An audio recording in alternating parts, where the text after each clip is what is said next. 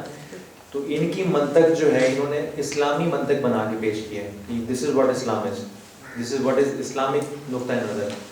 یہ کتاب عربی میں لکھی گئی تھی, پوری دنیا میں بک رہی ہے, سعودی عرب کی فنڈنگ سے اردو ترجمہ ہوا, انگریزی ترجمہ ہوا, فرینچ میں ترجمہ ہوا, پوری دنیا میں ان کی فنڈڈ تھی. کیوں؟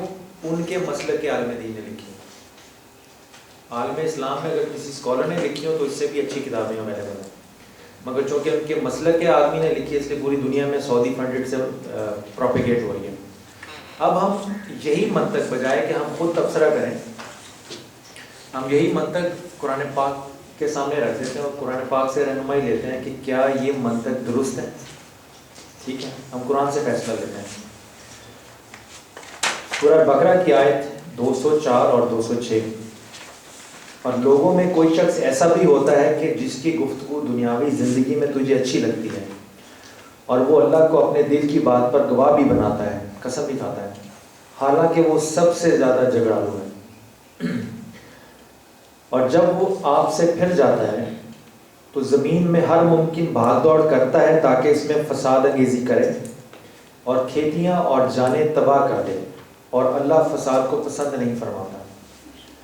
اور جب اسے اس ظلم و فساد پر کہا جائے کہ اللہ سے ڈرو تو اس کا غرور اسے مزید گناہ پر اکساتا ہے. پس اس کے لیے جہنم کافی ہے اور وہ یقیناً برا ٹھکانہ ہے. یہ قرآن پاک میں اللہ تعالیٰ فرما رہے ہیں مسلمانوں میں سے کوئی شخص ایسا بھی ہوگا. ٹھیک ہے نا, اس سے کیا ثابت ہوا؟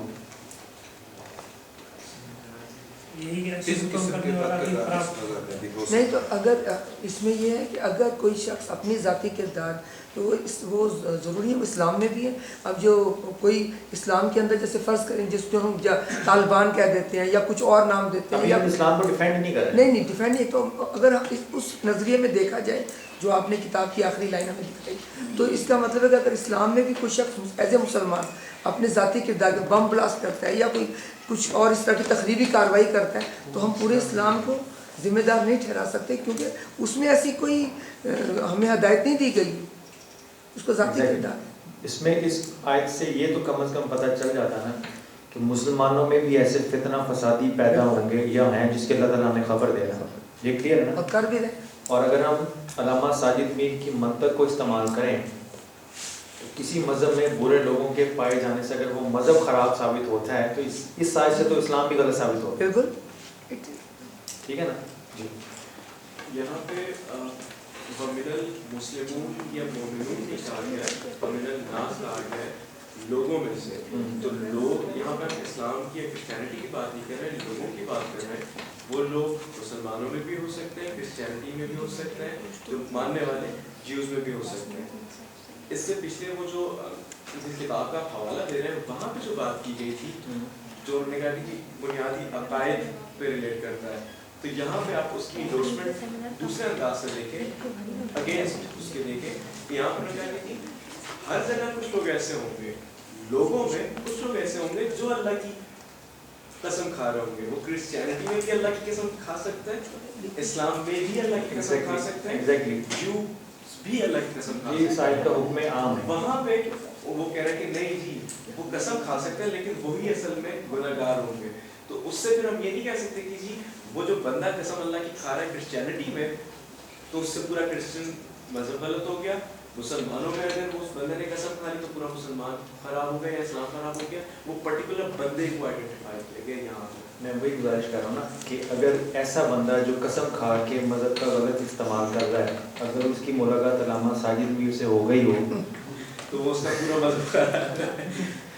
تو یہ آیت چونکہ قرآن میں ہے مخاطب پہلا مسلمان ہی ہے. ٹھیک ہے, اور اس کی تفسیر میں جائیں تو یہ یعنی وہ شان نزول جس کا جو ہے وہ مسلمانوں میں سے بعض منافقین کے حق میں یہ آیت ہوئی ہے. پوائنٹ صرف اس آیت کا یہ ہے کہ جس اس ایک اکیلی آیت نے ان کی 27 سالہ عمر کا نچوڑ اٹھا کے کوڑے میں پھینک دیا. قرآن خود کہہ رہا ہے کہ ہمارے مذہب میں ہوگا. چلیں ابھی یہی ان کا منطق جو ہے تھوڑا سا اس میں ایڈ کروں گا آپ کی بات میں. اگر آپ اس کو ذرا واپس لے کے آئیں گے جی ریفرنس کی لاسٹ کی جو بات کر رہے ہیں, نو ڈاؤٹ اگر ہم تھوڑا سا براڈ ہو کے دیکھیں تو یہ چیزیں مسلمانوں میں نہیں پائی جا رہی ہیں. مطلب جو عقائد کو خراب کرنے کی حالت ہے، اس کا مطلب یہ نہیں ہے کہ انہوں نے کرسچینٹی کو جو ہے وہ بلیم کیا ہے. کنہوں نے؟ ساجد میر نے. وہ آپ کتاب پڑھی ہے. ایک منٹ، میں اس ورڈنگ کی بات کر رہا ہوں کہ یہ اگر ہم تھوڑا سا براڈ ہو کے دیکھیں تو جتنے مذاہب ہیں وہاں پہ جو عالم ہیں مسلمان ہیں انہوں نے اپنے مقاصد کو حاصل کرنے کے لیے ترمیم کی. روس نے بھی ایسا ہی کیا اور کرسچینٹی میں بھی کچھ لوگوں نے جو ہے انہوں نے اپنے مقاصد کو حاصل کرنے کے لیے اس کا استعمال کیا. اس میں ہم اس کو پازیٹیو بھی لیں، مطلب یہ تو انہوں نے تو ون سائیڈڈ کر دیا نا کہ صرف ایک مذہب کی بات کی ہے. جتنے بھی مذہب ہیں وہاں پہ لوگوں نے ایسا کرنے کی کوشش کی ہے. مطلب انہوں نے ایک پوائنٹ اگر ڈسکس کیا ہے تو اٹس ناٹ مین کہ وہ رانگ ہے، یہ بات ریئلٹی ہے. نہیں، میں گزارش کرتا ہوں، میں آپ کو پوائنٹ سمجھ گیا، ٹھیک ہے نا. دو چیزیں ہیں، ایک ہے مذہب میں بذات خود کوئی خرابی ہو اس کے عقیدے میں تو وہ مذہب کا باطل ہونا ثابت ہو جائے گا. ایک ہے کہ مذہب ٹھیک ہے، سمجھنے والا اس کو اپنے مقاصد کے لیے استعمال کر کے اپنی تفسیر کے تحت معاشرے میں فتنہ اور فساد پیدا کرتا ہے، بلیور ہو گیا. ان کا جو پوائنٹ ہے بدعت کہہ لیں، تحریف کہہ لیں، متن میں تحریف کہہ لیں، مانوی تحریف کہ اللہ کا مطلب کچھ ہے اور اپنا کچھ اس میں ڈال کے تو آگے فتنہ اور فساد پیدا کر دیا. جس طرح یہ خود کچھ حملہ ور کرتے ہیں کہ آپ جیکٹ پہن کے جائیں تو سیدھا جنت میں جائیں گے. تو یہ جہاد کے معنی اور مفہوم کو مس انٹرپریٹ کر کے ڈسٹارٹ کر کے انہوں نے یعنی لفظ جہاد لگا دیا اور ویسے سارا لیکن ٹوٹل دہشت گردی ہے. اب یہ دیکھیں پہلا جو سیکنڈ ہے، یقیناً مسیحی عقائد کے بعض بنیادی نقائص پر مبنی ہے. یہ فیتھ پہ حملہ ہو رہا ہے، انٹرپریٹیشن پہ نہیں. آپ کا یہ تھا کہ ان کی بات ہے کہ کچھ لوگوں نے کرسچینٹی کو مس یوز کیا ہے. یہ کہہ رہے ہیں کہ کرسچینٹی کوئی مس انٹرپریٹیشن کا پوائنٹ نہیں ہے. ود ان کرسچن فیتھ بذات خود بنیادی نقص پہ مبنی ہے، جس سے یہ ثابت ہو رہا ہے کہ ایک تو فیتھ غلط ہے اور غلط فیتھ پر عمل کرنے کا یہ نتیجہ ہوگا کہ اس طرح کے لوگ پیدا ہوں گے. اگر آپ دیکھیں تو جتنے بھی یہ بلیورس ہیں یا لیڈرز ہیں جو اپنی بات کو وہ فیتھ ہی کہتے ہیں، وہ عقائد ہی کہتے ہیں، مطلب وہ عقائد کا پارٹ بنا دیتے ہیں. نو ڈاؤٹ کہ وہ بنیادی فنڈامنٹلس میں وہ چیزیں نہیں ہوتی کسی بھی مذہب میں، خواہ وہ کرسچینٹی ہو، اسلام ہو یا جوش ہو. لیکن جو بھی مذہب کا لیڈر ہو، خواہ وہ مسلمان ہو یا کرسچن ہو، وہ یہ کہتا ہے کہ جو میں باتیں کہہ رہا ہوں that is the part of faith.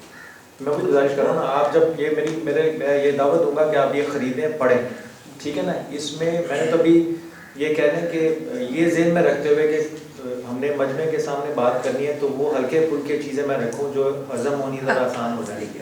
ورنہ آپ یہ پڑھیں تو شاید آپ کو پڑھنے میں بھی دشواری محسوس ہوگی. جس طرح کی لینگویج ایسے لوگ جو ہے وہ ایک مطلب تنگ نظری کی ہم نے شروع میں کہا تھا ہم کانسیپٹ پہ بات کریں گے. تو کانسیپٹ ہمارا یہ ہے کہ اگر آپ نے شخصیت پہ تنقید کرنی ہے تو شخصیت کا موضوع بنائیں.